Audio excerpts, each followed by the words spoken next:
Why is diversity and inclusion so important?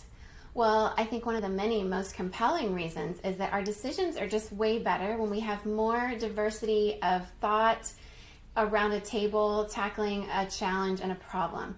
With all the perspectives, we see a more holistic picture. We see not just one perspective or two perspectives, but we see as many perspectives as we bring around the table.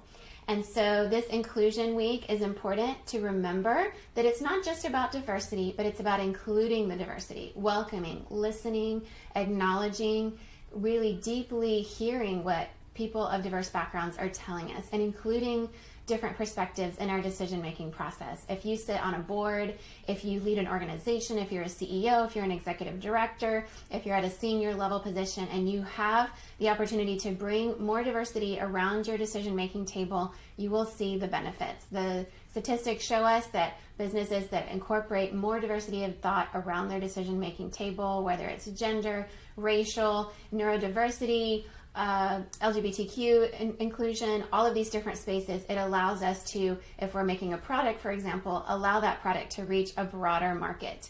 If we're trying to pass resolutions in a government or new laws and we're trying to understand how people think in the community, bringing more voices around the table only makes sense.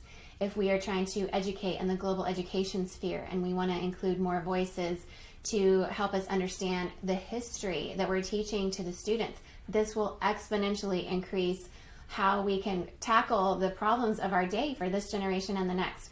So not just because it's Inclusion Week, but because every week inclusion matters. Not just diversity, but also inclusion so that we can have spaces of equity and belonging. But beyond that, the way that the outcomes are really more the way we want them to be, that they take us to the next level in our businesses, in our corporations, and in our education spaces, and in our government spaces, in our community spaces.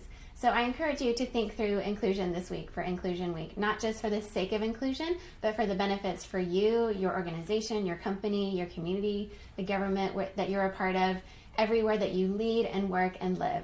The challenges we faced during COVID have given us opportunities to look at our systems and ask these questions.